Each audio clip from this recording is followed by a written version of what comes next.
All right, ladies, thank you again for joining us. This is week 4, Discipline to Produce. This is our discipline session. And when I tell you, I'm excited about tonight because we are here going into week 4. And so what this is going to call for you to do is to press a little harder, to push a little deeper. I'll tell you this, the women that are a part of this intensive, I can tell you that you have some major destiny assignments on your life. And this is not to be preachy or not to be churchy. I am just being what God is sharing with me. Some of us have been in the fight for our life for the last 30 days. There are some of us who feel like we don't have any movement or any friction and in the life, and we have. Hi, Anita. Anita says hi. She put it in the chat. Again, it's a fight for your destiny and a fight for your promise that God has given to you. And so I just want to encourage you to keep pushing past what you feel is stagnation and keep pushing past what you feel is where you have failed, because it is truly the assignment. And so before we get started with our discipline, I want to share with you this book that I actually sowed a seed in it. It was a gift. So it is called The 7 Signposts to your assignment, and it's by Mike Murdoch.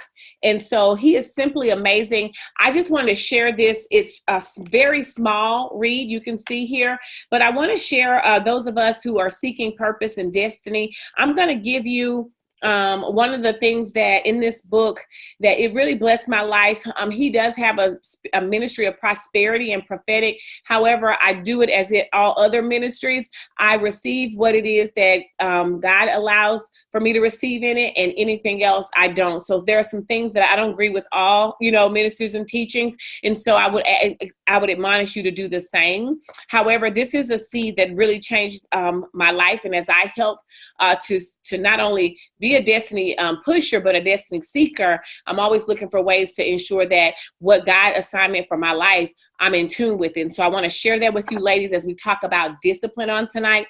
So before we get started, let's go ahead and pray. Father, we thank you so much for the assignment. We thank you, Father God, for this time. We thank you for the last 3 weeks that we've had together. And Lord, we thank you, Father God, for the tough times, because they allow us to know what you've placed on the inside of us. Lord, I thank you, Father God, for the women who've decided, Father, not to give up in this season, not to give up in spite of what it looked like. And so, God, I am so grateful to do life with the ladies that you have connected with, allowed us to connect with in destiny. And so, Lord, as we continue to put our hands, heart, and head to the plow, Lord, that you give us what we need for every assignment, for every purpose place.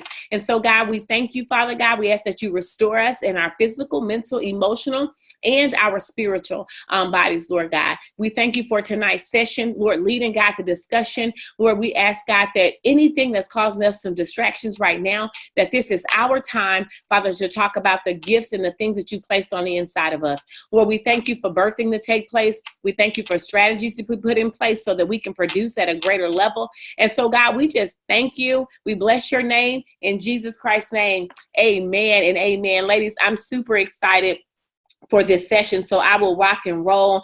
Listen, the first thing is about your 7 signposts. So for those of you, and I'm just led to share, that are looking to know more about your destiny and looking to know what your purpose is. A lot of people are saying, I don't know what my purpose is. Well, one thing I want to share with you is that if you don't know anything, I share this with all my spiritual gift courses. As a believer, a part of our destiny plan is to be discipled and make disciples. So if you don't know anything else, making disciples, sharing Jesus Christ and sharing the death, burial, resurrection, and the power of who he is, that is your purpose. So let's no longer say you don't know your purpose. So I've given you a purpose as a believer. Every one of us has an assignment, and that is one of our purposes on this earth. So in addition to making disciples and sharing kingdom in Christ, you want to know your purpose, your Jeremiah 29:11. So one of the things is 7 signposts, and I'll read one of them to you. Your assignment is any problem you were created to solve on earth. Your assignment is any problem you were created to solve on earth. And so I just wanted to share that with you, because some people don't know, like, oh, my assignment is. So when you think about it, you want to make sure that you know it's the problem that you were created to solve. And let me share a little bit on that expound. I don't want to take up too much of our time, but problems are the catalyst to creativity. And when you think about any type of problem, there has to be a solve. And so he talks about a car was created so you don't have to walk all the time. When you think about how technology was created so that we could communicate effectively and we can solve problems and communicate with family members across the world. But let me tell you, your assignment is to solve problems for those to whom you are sent. And so you're to solve problems for those of whom you are sent. And when you think about it, he says you were created for a specific and very special purpose to solve a specific problem on earth. This is called the assignment. That is the Jeremiah 1:4-5. So God will assist you in your assignment. He says, for thou shalt go to all that I shall send thee. All right. And whatsoever I command, thee shall speak. And that's what he was telling Jeremiah. Be not afraid of their faces, for I am with thee to deliver thee, saith the Lord. That's Jeremiah 1:7-8. So I wanted to share that first signpost with you. And I'll put the signpost in our group for a Facebook group or in the group me so that you can see all 7. But I wanted to just give someone that nugget on today that your assignment is any problem you were created to solve on earth. And just number 2, I'll throw that in. What you love is a clue to the gifts and wisdom you contain to complete your assignment. So what you love, those are the gifts on the inside of you. So the clue to your assignment is what you love, the gifts and the wisdom that you have on the inside of you to complete the assignment. So sometimes our assignment seems bigger than us, but God has already given you the gifts and the wisdom to help solve that problem in which you were placed on earth to do. So hopefully that helps someone. I just wanted to share with that, be obedient and sharing. Let's rock and roll with discipline. Ladies, when I tell you that when we're talking about the discipline to produce, we want to look at, I talked about these resources here. You should have received the download PDF to download, Feed Your Time and Starve Your Distractions. Listen, that is full of all different types of resources. People always say, well, why do you give all this stuff away? Because most of the time, people will not take the time to read it, and they will not take the time to go through it and figure out how to use it. And so I just give it because the difference between you and the next person is not someone's better and different. It's their level of discipline and what they're looking to learn and how they're utilizing the tools and the skills and the gifts that they've been given. And so you want to be able to be resourceful. You want to be able to pull this out. And you want to be able to share with other women. And what I want to tell you, well, and men too, but what I want to share with you is, we don't want to have to, withhold information. There's nothing great about withholding information, because what God has just told you were created to solve a problem. So why would you withhold something? God's already given you everything on the inside to impact your assignment and those who are assigned to you. So what I want to share with you is this resource guide, because it's going to give you what you need. People will ask, how do you create those covers? Every one of these covers I created this myself. So when you think about, well, I didn't do the boss chick, I did pay for that one, but the accountability partner, the resource guide, all these other things that you see, even this course, when you see the PowerPoint templates, I created those. That is from Canva. And so I want you all to be able to be effective in your discipline as you are producing. I want you to be able to have these resources at your fingertips. Those of you who are doing women's ministry, when you're having entrepreneur ventures, when you're trying to build your electronic press kit, your bio, whatever those resources are that you need. If you are talking about paying your employees, getting contractors, establishing landing pages, this guide is going to help produce those results by getting you the resources and tools and tips that you need. So don't open it up. Don't be afraid of it. And so Canva, Canva, that's what it is, Canva. And so go in and you want to make sure that you're utilizing it. Take some time and play with it. Take some time to go through it and invest in yourself and start practicing producing through these different resources. Okay.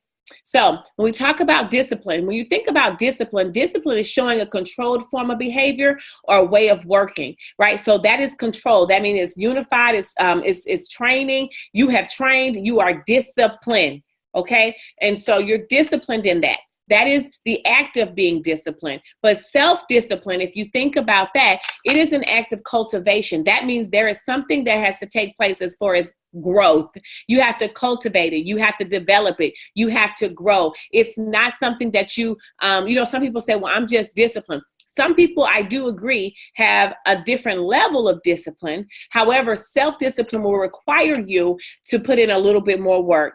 When you think about self-discipline, ladies, you're talking about the ability to be able, it's not just about starving yourself from the luxuries and the fun things of life. It's about understanding the prioritization and understanding what it's going to take for you to produce. It's the art of practicing. One thing I want to share with you, there is a season for every single thing. When you're talking about producing, there is a season. While one lady may be in a season of celebration, another lady may be in a season of sowing. While another lady may be in a season of preparation, another lady may be in a season of producing. So I want you to understand that in order to continue to be self-disciplined, don't measure your ability to produce by someone else.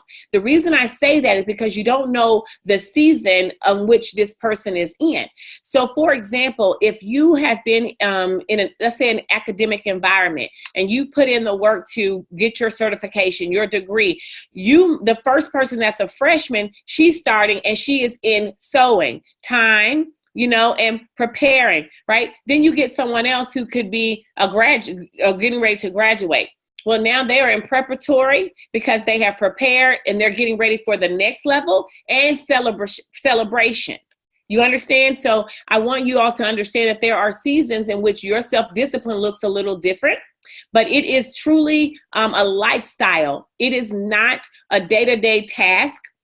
And so if you look here, it's like not quite, get it done, exceeded expectation. Self-discipline is more than simply just doing stuff. And so that's why I wanted to challenge you all not to just do a checklist, because that makes you a taskmaster. Okay, when you're talking about the art of self-discipline, it's about making sure that you're putting structures in place, that you're having a mental, remember, we talked about belief, we talked about your focus, we talked about intentional failures, your practice of discipline, your practice of maybe not getting it right every time, but learning from that. And now we're talking about the art and science of discipline, because it is a delicate act. I'm talking about a balance that you have to learn. I just told you on this previous slide, cultivation.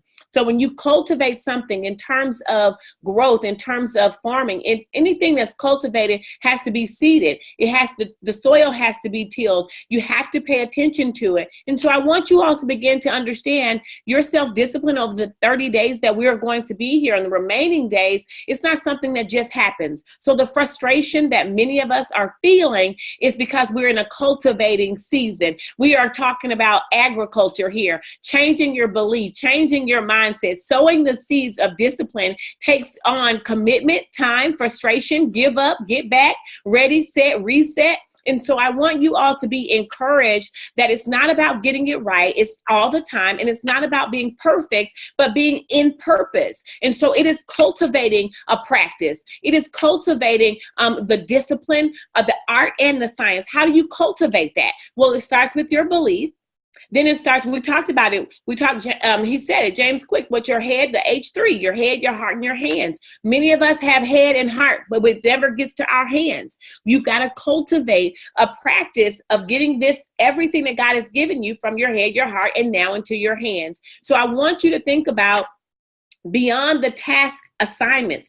It's not just about creating a to-do list. I do an action items list every single day that are effective. They are part of my micro goals for a macro purpose. However, I cannot get so caught up in the task that I'm become task-oriented versus vision and purpose-driven. All right. So all you would get would be a lot of things that are done. But are those things contributing to the greater purpose? Are they moving you forward in the greater purpose of the goal that you have been assigned or that you have created? So let me give you an example. Speaking is a part of one of the assignments on my life, and I speak, and I don't speak just to speak, so I can't speak at every single place. So if you come ask me to speak about fried chicken, is that getting me to my ultimate purpose of impacting the kingdom and impacting the lives of women and transforming, engaging, and inspiring and helping women move from high potential to high achieving? That is my assignment. So therefore, I can't, because people say, take this assignment for exposure, take this assignment for experience. Well, I don't need experience and exposure when God has given me destiny on the inside of me to go talk about chicken and go talk about, cooking cornbread. I got that, but my macro purpose is not HGTV and a cooking channel. Right? So if that's something you aspire to do, then you make sure that every goal and the practice of discipline is leading up to the macro purpose. So go ahead and put your chats in if you have thoughts, questions. You all know how we do it. So go right ahead and start to place in there. So what I want to share with you is that this is discipline. This is not easy. So the reason why I put discipline in week 4 is because I needed to deal with the cultivation of your belief. And I needed you to deal with some of the challenges, and I needed you to feel like you're not successful at doing it. Because I myself, even though I have a high level of discipline, in every level, you're pushing yourself to go to a greater and better you. So I can't just accept my place where I am. If I'm saying I don't want to just touch, 100 women, I want to touch hundreds of thousands, women across the world, not just in, Western culture, whatever. I want to go to the ends of the earth, speaking to Christ Jesus in a way where people can say, I'm focusing on my discipline. I'm practicing what God has given me. I'm trying to reach my destiny assignments. I'm now, and so in that, I have to even go deeper in what I'm learning. I have to be teachable. I have to be coachable. I have to be able to learn from you ladies. I have to be able to learn from other ladies and be able to say, God, what is my assignment for this season? So we're talking about self-discipline, not just the art of discipline. We talked about discipline being, a practice, a training, being prepared, right? We're talking about self-discipline. And the thing we talked about, as you can see the thread, self-efficacy is our true rationale behind everything. The basis, the rationale behind being self-disciplined is your self-efficacy. How do you see yourself? How do you, your belief in what you're doing? When you think about it, it's defined as your belief about your capabilities to produce. It encompasses not just your self-esteem, but your self-view. It encompasses your academic. What do you think about yourself from an academic perspective? What do you think about yourself from your capability? Your capability, what are you capable of? Your abilities, your capacity. What is it that you're willing to, what can you hold? What can you withstand? Some of us are working on goals and we need to ask ourselves, do we have the capacity? Okay, so when you think about capacity, you think about a container. What is your capacity? So when I fill all this up and everything in it, now it's reached its capacity. Some of us are seeking and asking God for certain things and we're working on goals, but we've reached our capacity. It's time to grow. It's time to stretch. It's time to get beyond the confines and the limitations of our own self-efficacy. How do you see yourself? What are you capable of producing? Discipline is more so about, self-discipline is more so about how do you see yourself and how hungry and how thirsty are you for the assignment that you are seeking? And again, I told you all before, I will fight you for my destiny. And I mean that figuratively and literally. And that's just what it is. And so when you see this here, you're talking about your capability to produce. Do you truly believe, Latoya, do you truly believe, Sharon, Marsha, Dr. Faith, Anita, and the other ladies I can't see on my screen, do you truly believe that you have the capacity and the capability to produce at a different level? Like, do you literally see yourself? Do you really see yourself producing multi-million-dollar companies, multi-billion-dollar companies? Do you see yourself producing ministries? Women are birthing purpose. Women are transformed. We're getting women who are in domestic situations out of domestic violence situations around the world. Do you really see yourself, for Dr. Faith, when you're actually doing the makeup for the women, the makeovers, do you really see yourself not just at this level, but you expanding all over whatever God's vision is for your life? What I'm sharing with you, your self-efficacy impacts your ability. So when you think about that, you have to know that how you view yourself. And so when you think the strong self-efficacy here is viewing challenging problems and tasks that you can master them. It's no longer can we sit and say, okay, now it's okay to be nervous. It's okay to be a little afraid. You've never been there before, because at every new place, we're going to have some level of, kind of that self-talk where we got to do it. But the problem is looking at it saying, I'm the answer. I'm the answer to this. This is what they're looking for. And not just in a job situation, but in a destiny assignment. I am the answer, because God has given me the gifts, and he's given me the wisdom, and he's given me the capability and the capacity. And the thing is, if you look at the second part of it, it says to produce from designated levels of performance that exercise influence over events. Influence. So that means you're going to have to fight for the things like when you say influence over the events that affect your life. So that means no matter what you do, no matter what happens, you have the ability to see yourself mastering that thing. No matter what comes over, you have been given that place to be able to overcome that. All right. Then also develop a deeper interest. I cannot tell you, ladies, we all have goals. We all have dreams. You need to get a little bit more passionate and obsessed about what your assignment. We are too relaxed with the destiny that God has given us. We are too relaxed on our jobs. We're treating it like these people that we encounter, their lives don't mean anything. Tanya, you're going to work every single day, impacting the lives of those students who are at your college or at your university. And and I know the passion that you have. So it's time to even be more obsessed about how can I connect with them on a destiny level to push them forward to the next level, that they go into a 4-year university and they excel in a greater way. You got to become deeper interested in the activities in which you participate in. Why are you, just barely doing it? I'm just going to show up.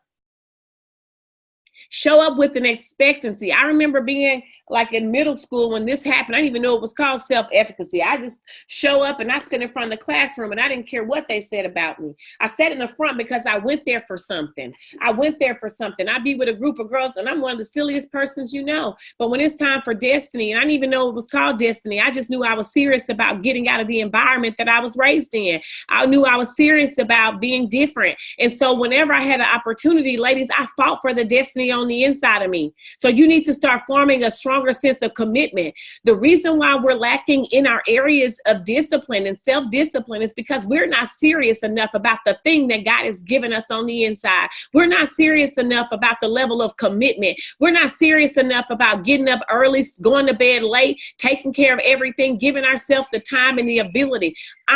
This is our last week. I'm not here. I promise you I have the gift of encouragement, so I can lean in on that and I can evangelize you all day long. But that's only going to give you momentum. Do you all know what momentum means? Momentum is for a moment that you will be up.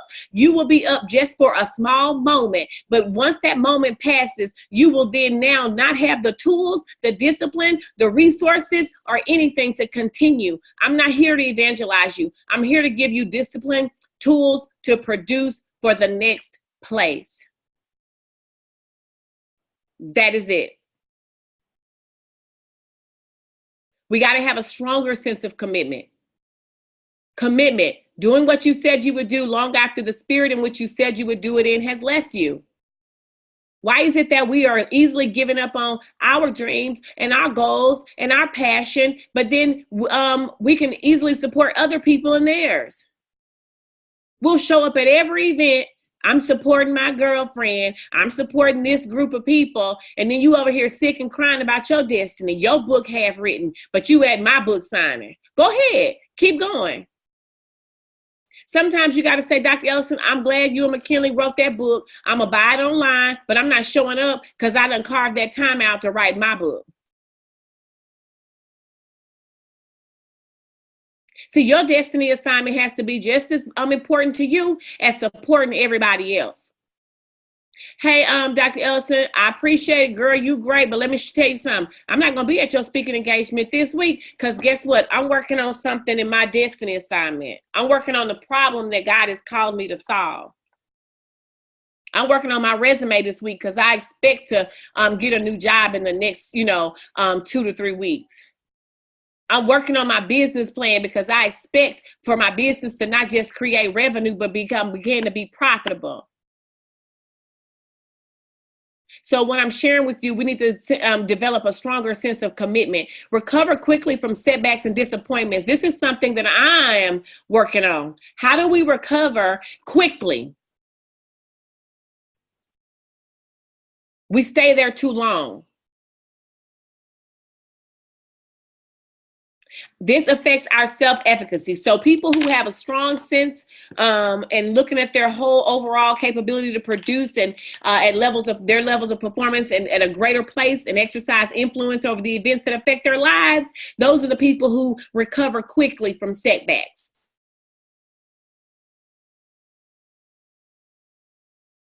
I am not the baseline. Christ is the baseline. That's it. I'm not the baseline. No other woman is the baseline. I'm not none of that. She's not, you are, what God has given you is the baseline. He is the baseline. If you want to know, I'm not the standard. I'm not any of that. All of you should say you the exception because I know I am. I'm encouraging you to get deeper involved in your destiny. Stop handling your destiny like it's an accessory that you can put on and take off at your leisure. Recover quickly. When things come, pain will come. Now, I'm not talking about being, not human or inhuman where something happens tragically in your life and you don't take the time to go through grief and healing. I have a friend who can help you with that. Her name is Dr. Esther Lita Bruce. So I'm not talking about not taking, time to recover and grief. I'm talking about taking time to recover and the setbacks of life when you had an event and the registration site went down on Tuesday and the event's on Saturday and you over here crying. It ain't time to cry. It's time to recover. It's time to go find another way in which you can reach the people so they can come, or when you can reach your target market and provide them another service. I'm not talking about a life-altering situation in regards to recovering quickly. I'm talking about things that we look where God has called us to press, but we're trying to push out stuff. I was just sharing, that's a setup for another day, but that's what I'm saying. We're trying to give up because we felt like the destiny assignment is now dead and we pushed and it didn't work out. So now what we're doing is trying to push something that God says, I didn't call you to push at that place. I called you to press through that place. So we have to start pressing through the difficulties. That's the strong sense of self-efficacy. Those who struggle, we avoid challenging tasks. We believe that difficult tasks and situations are beyond our capabilities. Listen, one of the things about someone who has a strong sense of self-efficacy and you're looking at your situation, you may not be able to solve it, but you may know someone who can. You may not be able to solve it, but you know that there's a resource guide that you can look in and try to find a resource or a tool or a tip that you can provide and come up with someone to help you. You may not be able to overcome it because you don't have that knowledge base, but you can reach out to someone. I'm not a dentist, but I know Dr. Faith is, I know Dr. Boland is, and I can sure call them and say, hey, this is X, what should I be looking for?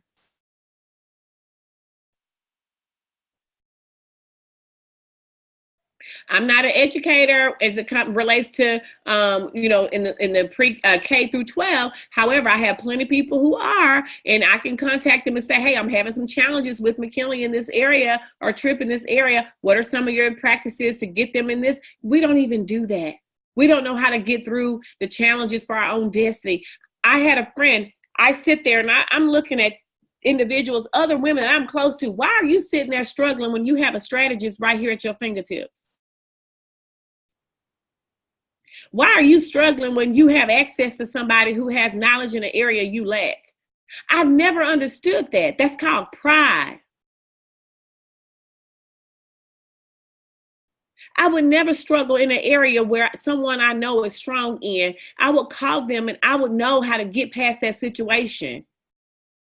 And if I need to pay for it, if they say my consult is $99, I know I'm gonna invest in it, because guess what? If they say it's $200, I'm gonna invest in you rather than investing in somebody else, because I know you're gonna tell me the right thing. But we don't want to do that.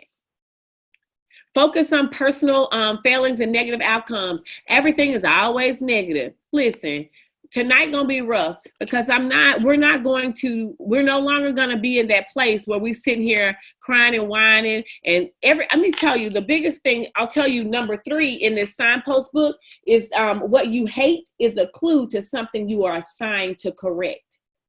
What you hate is a clue to something you are assigned to correct. That's number 3. And it is true. When I read it, I questioned it. And I'm going, what you mean? It is because I do not like, and I hate with so much disdain to hear women give excuse after excuse. Now I'm talking to you and giving you opportunities or giving you different solutions. Whichever one is for you, that's between you and God. I'm just providing you something to choose from that may be a strategy for you. And you keep telling me, well, yeah, I did that before. But see, one time I had, and then yesterday I had, you know what? You're not looking for to solve a problem. You're not looking for an answer. You are the problem. Oh, yeah.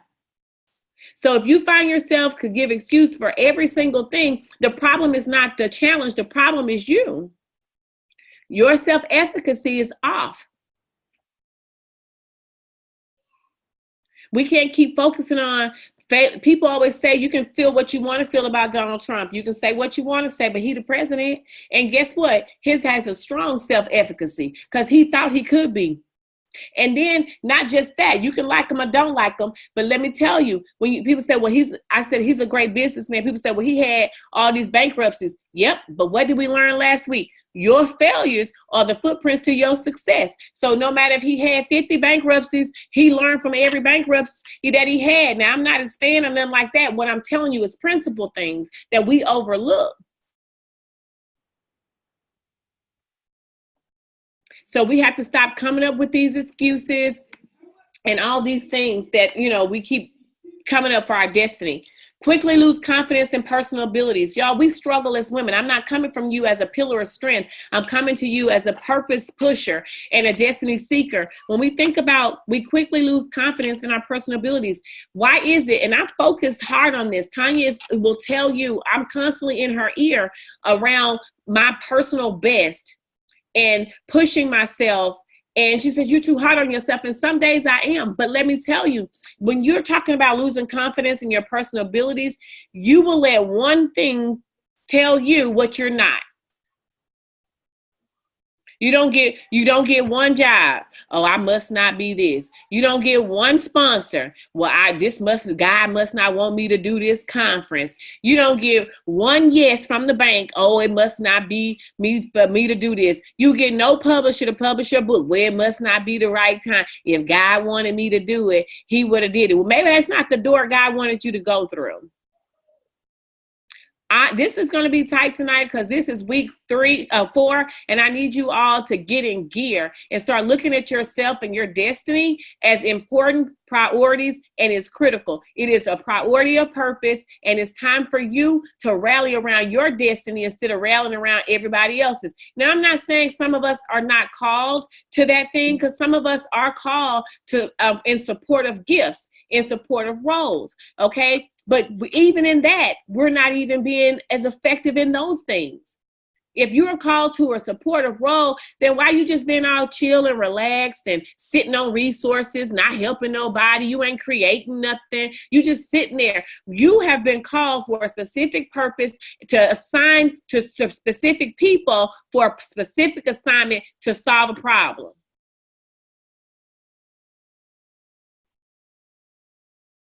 Your discipline to produce depends on how you see yourself producing.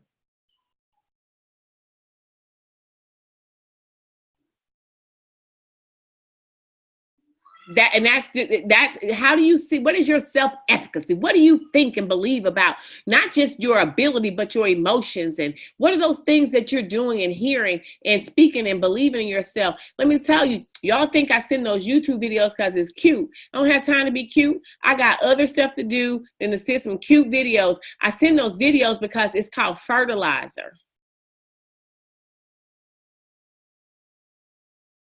It's fertilizer to help you unlock some things on the inside, to see things a different way from people that you probably would never connect with in a different time frame, to see that it's not that you're not the only person with these issues or problems or concerns, but these are some solutions. These are some people who've overcome them. And so that brings us to our, these are the ways we can increase. So now I'm giving you, I talked about the strong areas, the weak areas. Now I'm giving you of self-efficacy. Now I'm giving you those areas in which you can increase that. As I'm talking to you, I'm talking to me. But what I'm saying, mastery experiences. Every single time, Kiana, when we're talking about putting structure and barriers, and I told you to be loose, tight, loose, I want to know, did you incorporate that? And how did that affect you? Because see, mastery experiences, ladies, help build your self-efficacy. What that means is those small wins, when you start mastering certain things, now you're saying, okay, think about it from a video game. I know women typically don't do video games, but you know somebody who have a boyfriend, a boo, a husband, cousin, nephew, somebody has, right? When you think about, we used to play Mario Brothers. In order for you to get to the princess, in order for you to get to the next level, you had to master level 1, level 2, level 3. And every time you master the level, you gain the confidence in order to go to level 2. Okay. And then you started to know how to jump over the mushrooms and bounce up and get the coins in the sky and come back down. So what I'm sharing with you is mastery experiences help you produce discipline because they take you to the next level. I need you to begin to take the wins that you have and not look at them as happenstance, not looking at them as luck, but looking at them as a master assignment for your life that's giving you an experience to propel you closer to your destiny assignment, to propel you closer to the purpose on your life and then your overall goal. So when you're mastering these experiences, so when I built my first landing page, that's mastering an experience. I'm still a novice, but I mastered that thing because I faced something that I've always been like left hand, right? I'm a right hand person, but it felt like I was doing it with my left hand. So when you master a certain experience, don't take it lightly. Kiana, when you start saying, okay, I'm loose, tight, loose, and I won in this place, master that experience and move from it. You got to grow from that place. This helps you see yourself being able to perform at a different level and to influence the things in your life that you think are causing you the lack of ability to perform or pursue your goals. I don't know if y'all put things in the question because I actually, my bar messed up and I can't read them. So I'm going to read them at the end. So another thing, social modeling. Listen, this is just like what we talked about before, finding people who are doing it. When you think about social modeling, people, when you talk about someone inspire you, that's social modeling. When you talk about, you make me do better. You know how women say, when I look at you, you make me up my game. That's social modeling. So social modeling is saying other people can do it. If Virginia can do it, then I can too. So they're giving you permission, and your self-efficacy says, I see myself being able to do this because Marsha is able to do it. Heather is able to do it. I see myself being able to do it. So that's social modeling. That increases your self-efficacy. There are women who only finish certain things because you finished it first. And you have the audacity to play with your destiny. There are women who are seeking careers and businesses because you did it.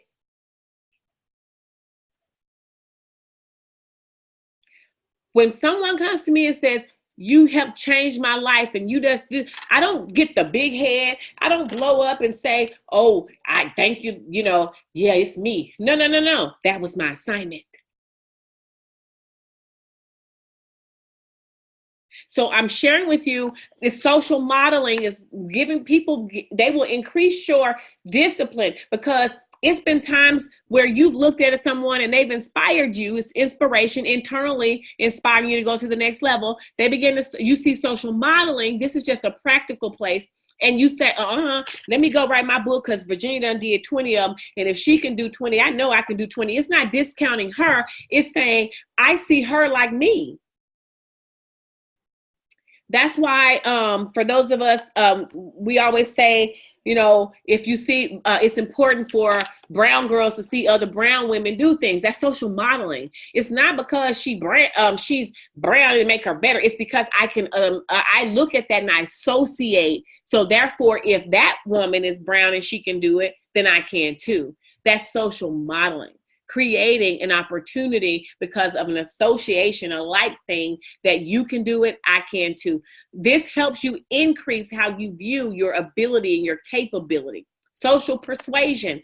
Now, this is where those individuals tell you, and I didn't make this up. Let me make sure I give my Albert Bandura. He's an actual psychologists and theorists around how do you build your self-efficacy. Now, I created the self-efficacy with your self-discipline so that you can understand that in order to put in the structures, you got to get this right. All right. Social persuasion. When you think about how do you persuade, others persuade you. So social persuasion is simply when someone says, you know what, Mary, I believe in you. And your gift has always been this, and I can see you doing that. Now, all of a sudden, you feel like, oh my goodness, you think of me that way? And so now the way someone else sees you is now mirrored in how you view yourself. And then now you go create, because they have now socially persuaded you that what you all should have already known on the inside that you could do, they've now allowed that, spoke it, and then you believe it, and now they've persuaded you to go do your destiny. That's why it's important. Okay, listen, I'm just going to be honest. I'm really good with principle because I have to speak in different environments, but you have to be able to break this stuff down. I could go spiritual on all this. Girl, I done messed up. 1, 2, 3 supposed to be 4, but let me tell you, it'll be all right. Okay, so when you think about it, when you're to all 4 of these, we can break these down and make them, we can say this is biblical. We can find a way. And the reason why I say that is because when you talk about social persuasion, it's about the power of life and death and speaking over people's lives. If I tell, Sharon, I see you as the, X, Y, and Z in the training department.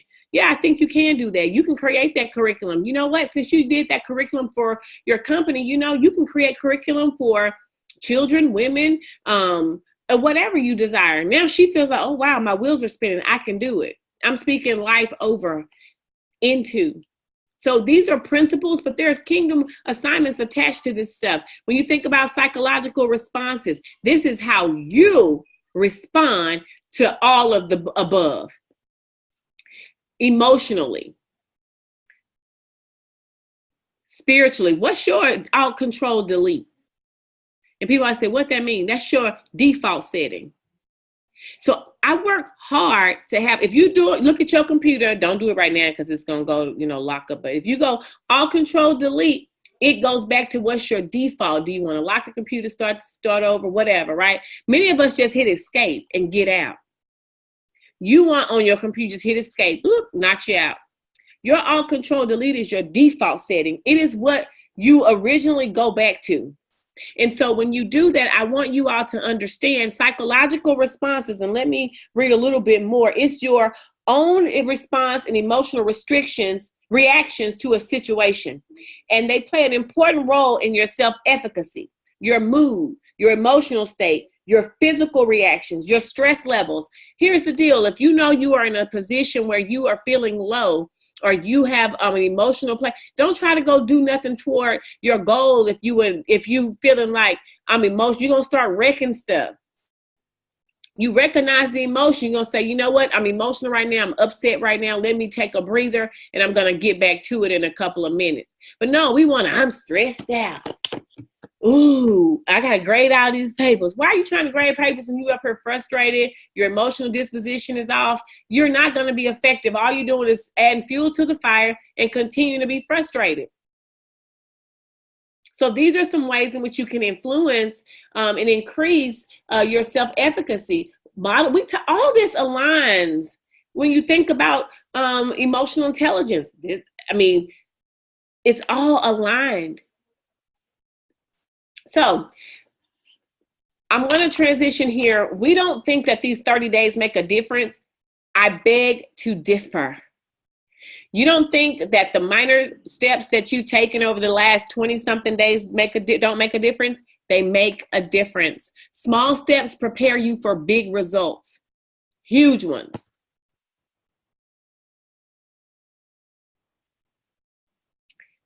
Don't discount the small steps.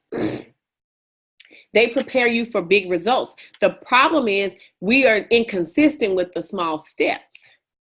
Your consistency is indicative of your ability to be self-disciplined. You have to gain discipline. What is self-discipline? It's about being committed to the goal, practicing every day, putting forth the effort and the energy to create an environment that's going to produce results in your area where you have said, this is my goal, my purpose, or overall where I want to be.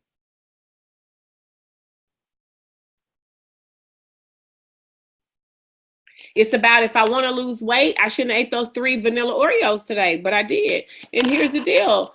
That was a choice. There's a difference, ladies, between making a choice and a decision and just staying there and making that an excuse. You make a choice, deal with it, move on. Not just about losing weight, just anything. It's days where my daughter was sick for 2 or 3 days. I was sick. I was trying to produce, y'all. And I was getting frustrated with myself because I couldn't produce at 100.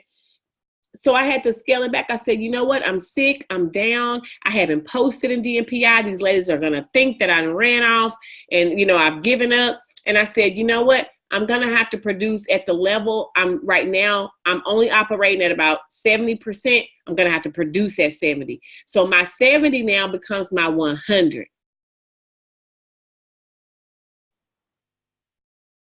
So that my self-efficacy is not going to be affected because I know I'm down. I'm talking about, y'all, you talking about literally, I got headaches. My stomach was knots. I didn't know what was going on. I'm trying to take care of my kids. Farron was out of town. It was, literally just it was really sad for me around here. Okay. And I'm trying to still function at 100 when I'm not even feeling 70. But when I got to a place, 70 had to become my 100. It's like, you know what? I'm only going to be able to do 2 things today, and we're going to have to deal with that. But that cannot become my practice. Small steps prepare you for big results. How can you make $1 million if you can't make 1,000? How can you make $5? You won't even start with 5 cents. Everybody has these great goals. We want to increase my salary. I want to, make this money in my business, and I want to this. But how can you do that if you can't even make $1,000? You can't even get started. You can't even remain consistent. So a couple things I want to ask you. One, when you think about assignments, are you just taking them? When you're writing goals, are you asking God what these goals are for your life, and how does this attach and align with your assignment?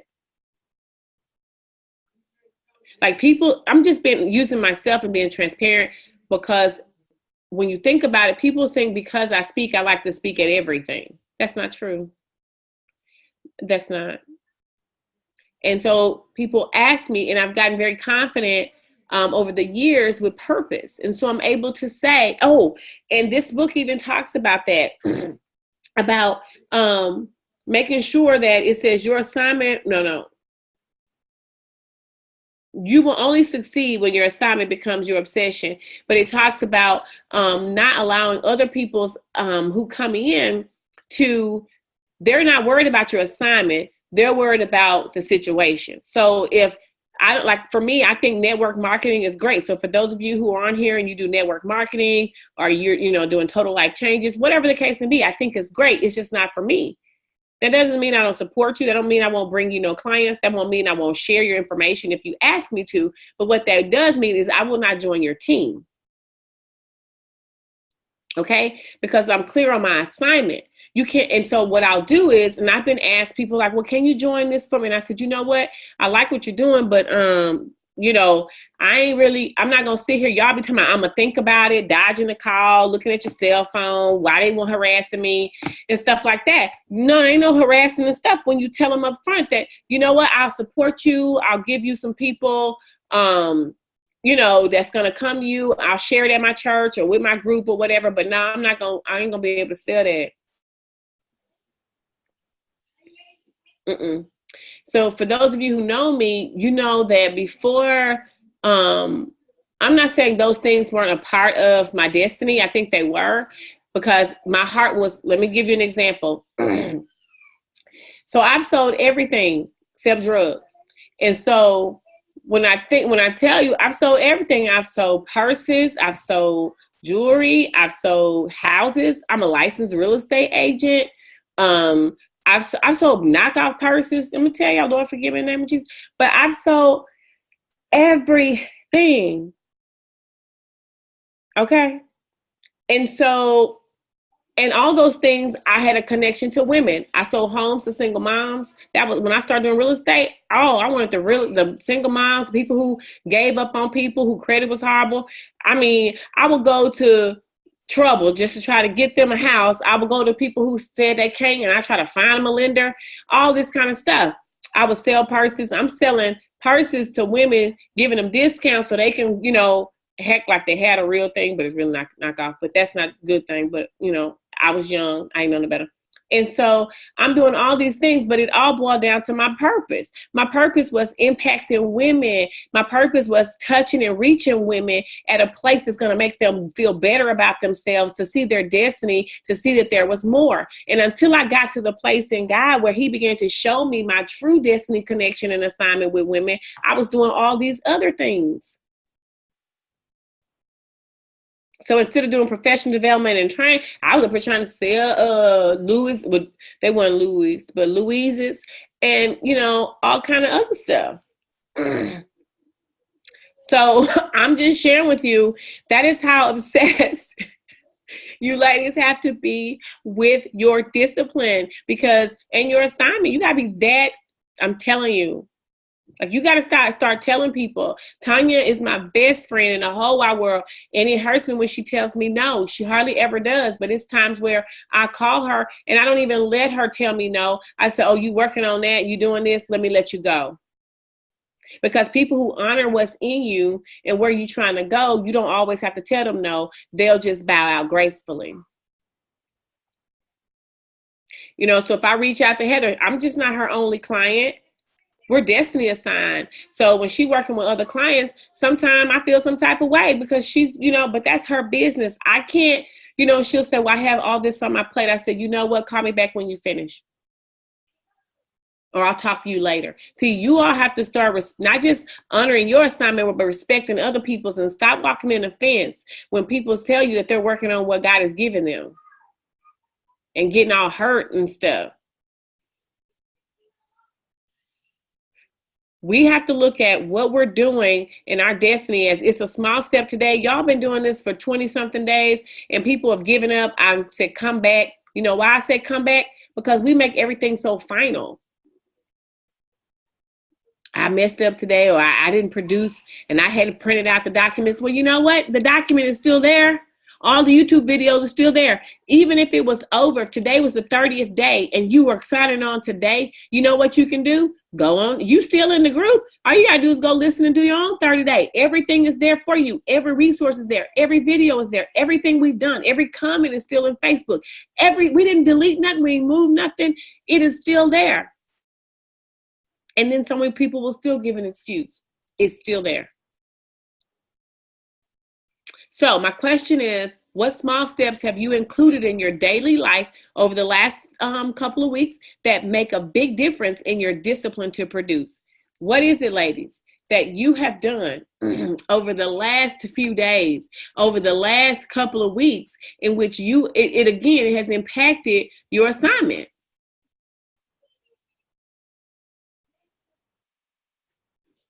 So when you think about what it is and what's going on, you want to be able to, it's timing. That's why I'm trying to buy some time because I don't know what it's doing. But when you think about that, I want you all to answer that question. What is it? So you all can come off mute. And I want to talk about the last few weeks. Okay. Y'all still on mute? I'm on. Okay.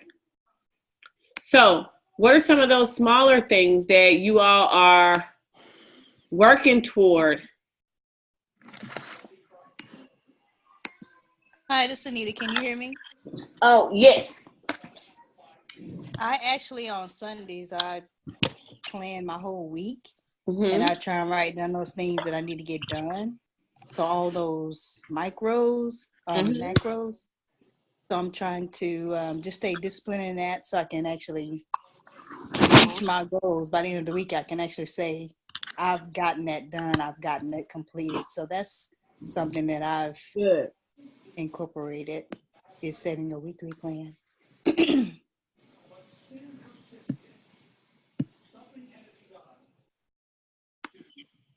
Okay. What I've done is about the same as Anita. I was just so impressed with that macro and micro goals that daily, it's either the night before or in the morning when I get up after I do my writing and my spiritual exercises, that I write down 3 small things that I can get done that day. If I do more, then I can celebrate even more.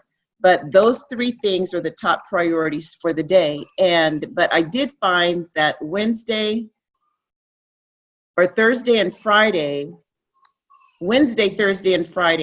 I couldn't get to those goals because things were happening during the week that it threw everything out of whack. Okay. I had a friend came in from out of state, and that threw everything off. So I took those goals and moved them over to the next day, and something else happened. I moved them over, and I started to just say, well, I'm so far behind right now. And I just said, well, Marcia, life is still going to show up. There's still going to be my goals no matter what. So I had to kind of talk myself off the ledge on that one, but they're still there. But they have helped because I have been able to cross things off. And I made a couple of, some contacts that I made, and for DBU, and they've actually responded back to me just because I did one small thing. Wow. And so that small thing could lead to something, and it might not, but the point is for me is that I did something and there was a result. Okay, so what Marcia, thank you for sharing. What she just shared with us, ladies, was a mastery experience. Got it? Oh. So what she shared was a mastery experience.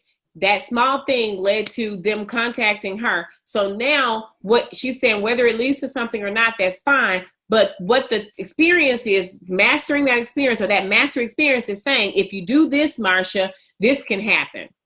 So you continue to repeat that small thing and don't take it out of your discipline, don't take it out of your practice, because it has shown that if you pay attention to that and you do that small step, then this could be a possibility of what could happen.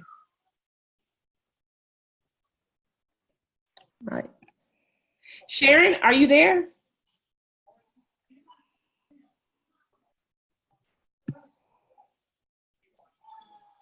Looks like she stepped away. Oh, there she is. Okay. I thought you fell, like literally. I was trying to be, all calm. You thought I did what? I thought you fell back or something. I didn't want to do no welfare check on you. Okay. Okay. You see me? Yes. Okay. Okay. All So right. I want to ask you all this too. So who feels like they have not done enough? Okay. So I do. okay. Dr. B, Virginia, Sharon, who else? I still feel like I could do more. Okay. I think I'm just Yeah. skating by. I Okay. think, yeah. Okay. Tanya says, me too. Okay. Now I'm looking at the chat, y'all. I hadn't been able to see the chat. Oh, thank you, Anita. Okay. I could do more. Dr. Wari. Okay. Tanya. And who else? If you feel, okay, so let's talk about that. Okay, Anita, I can definitely do more. I've done well, but I can do more. Okay. Yolanda. Miss Alexander, can you tell me, okay, Sharon, Virginia, Miss Alexander, tell me how to really pronounce your name. I be making it up like Dewalanda and Dewalanda. Is that the right way? Dr. Alexander, we can't hear you. Is that the right way? There I am. Okay, can y'all hear me now? Yes. Okay, it's pronounced Dwelanda. Okay, see, I knew I was wrong. Dwelanda. All right, Yes. Dwelanda. Okay, that's what I need to know because I see at church, y'all. You know how you pronounce my hey, Dwelanda. I don't know if I just try to go real fast. Okay, Dwelanda. Dwelanda. I got you. Okay, Latoya. Everybody's saying most people saying they could do more. Let me tell you, if you feel that way, you probably can. All right, and not in the way, that you think. Like put pressure on yourself. I'm saying challenge yourself a little bit more into doing something different in your day to day. Into doing something different in how you get results. Okay, do it a little differently and push yourself a little bit more. Like, don't be so relaxed with it. You know, make it as it's a priority, and when you accomplish that, like look for those things deliberately. Like I know sometimes I could probably be too textbook or too academia, and people have given me that because they don't believe in the principles. They don't believe that it worked. Well, I do believe in that. I believe, what did the guy say? James said, you're talking about somebody who has worked in an area for, 20 or 30 years, and they write a book and they're an expert in this area. Here you are reading a book. You've gained 30 years of experience, experiential knowledge from their experience now becomes knowledge for you that you can use to impact your destiny or your assignment or your job or your business or your work. So what I'm saying is we have to do things a little bit different or a little bit differently in order to produce at a greater level and produce a different result. Like, I don't understand when he said the thing that you hate. Like, I hate people just being comfortable. Hate is such a strong word, but I do. Like, I literally can't stand excuses and hate. People keep making, like, I'm like, are you serious? Like, you got the same hours in a day as everybody. Like, literally, are you serious? Like, you can read like everybody else. I'm telling y'all, I don't know how many women on this line, but I get that I sent that resource guide. I guarantee you half of the people probably won't read it. It's boring. Nobody feel like reading all that. But it's all at the tip of your hands. I'm telling you. You know how when you're dating, they'll say men give away the little black book? Okay, well, Dr. Ellison gives away all the secrets of all kind of stuff. I don't be caring. I just give everything away. People steal it and they, and all that. I don't care. The reason why I give it away, because half the people you give it to, they won't use it. I'm serious. They won't. Like, I'm serious. Like, I will give it all away because most people won't. And then and Felicia says true story. And when I do give it to you, they'll use it for like 2 days. And once the momentum is gone, that's it. Oh.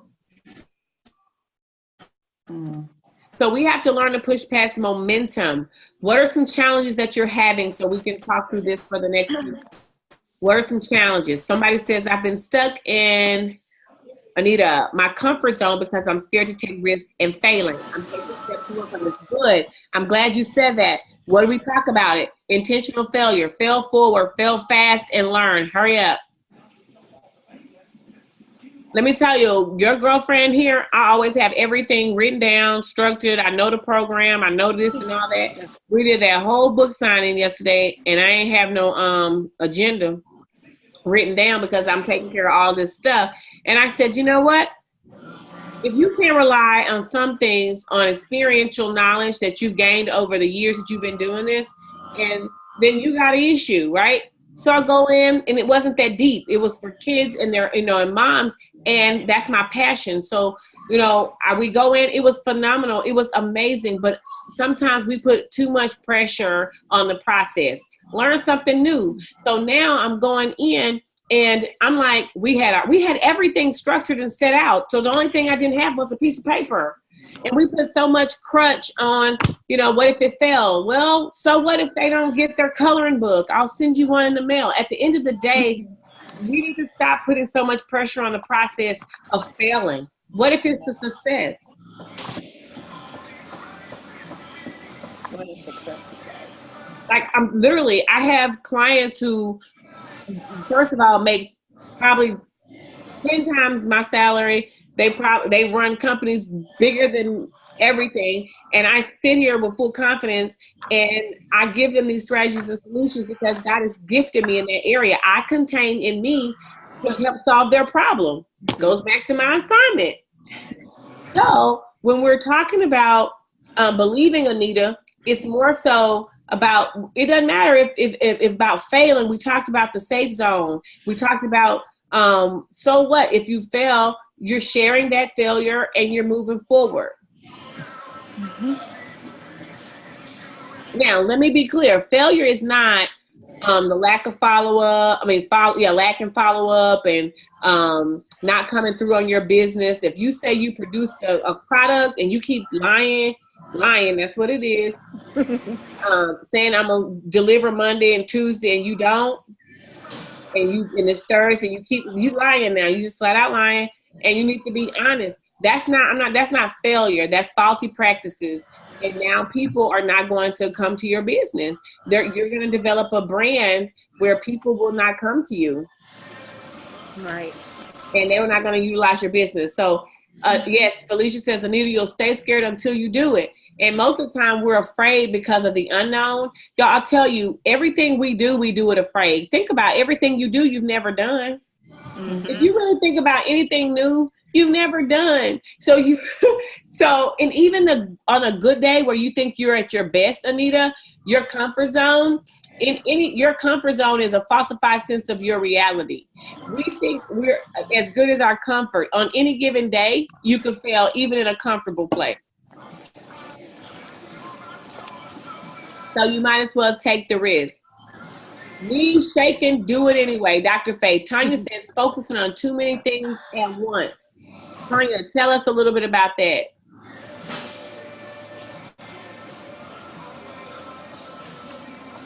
I'm sorry. I'm not feeling that great, guys. So if I start hacking in y'all ear, please forgive me.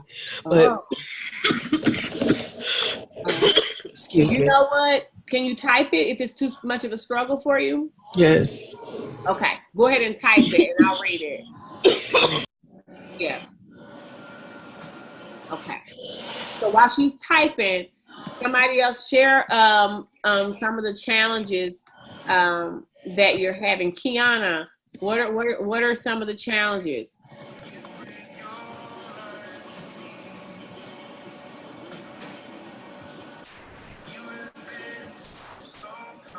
Kiana? She has me on mute. She may be talking or doing something. So when she pops back in, Dr. Waree.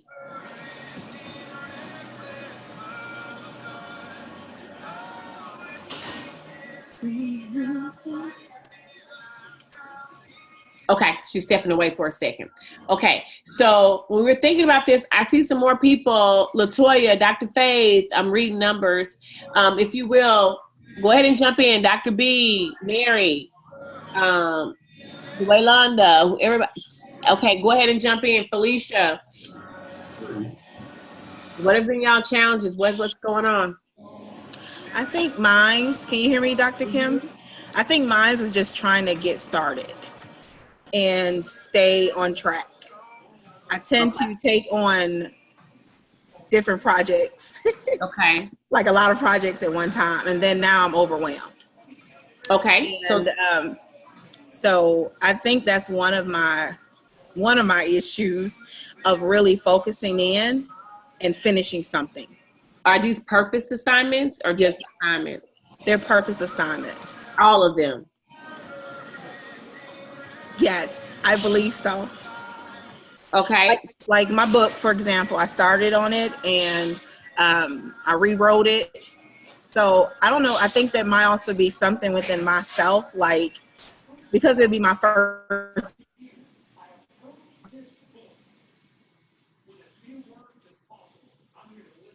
You have a little breakup over there. Virginia, you broke up like you're frozen on the screen. Can you hear me now? Yes. Okay. So just learning how to push through and overcoming So you challenges. started the book and you put it down. I did. And you were, that's the last part I heard. Okay. So I started the book, started writing, got real serious, doing research, even had some people read. You had momentum. Yeah. So I just need that drive to actually see it done and complete it and move on to something else. And I think that's where I lack, is just finishing something, moving on to something else, instead of having 3 things open and nothing's finished. Okay. So did you have a writing schedule? No. So it don't have nothing to do with that. But from this group, I did start one. I did start one 2 days a week. So that's good. But before the group, I didn't have that. So do you still write 2 days a week? I didn't do it last week. Okay. So are you going to do it this week? Yes, ma'am. So it's not that you don't complete it, it's that you don't have a strategy. Right. I've seen you complete a lot of things. You have a full, facility that's never been had in Texarkana. Like, you touch lives around the community that people haven't. You complete a lot of things. Mm-hmm. Okay. You need a strategy in place for those things that you haven't yet to do. Okay. Well, for everything, but you need a strategy. Right. You need to know how to complete a book. Right. And you need a strategy to write. And it didn't have to be every day, but 2 days, and block the time and write it and move on. Now you have 2 other things you work on those and move on. Right. Okay.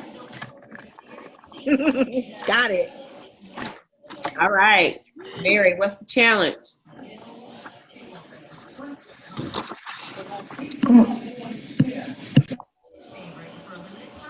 Mary, we can't hear you.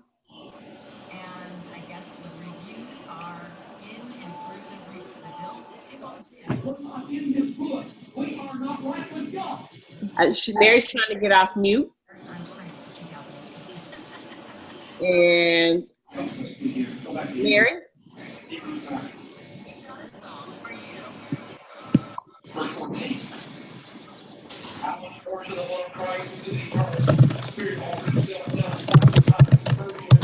Can't hear you. Okay.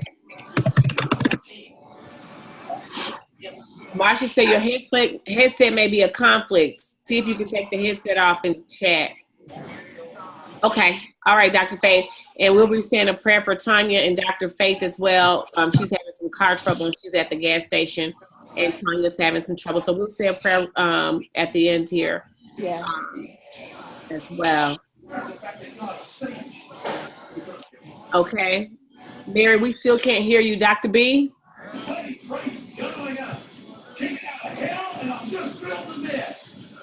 I want you to be more like my son, and I want you Dr. B? And I want you in your blood to purge your I can't hear you either. So you can serve me. No, we're having issues tonight. I'm going to go ahead and turn the recording off.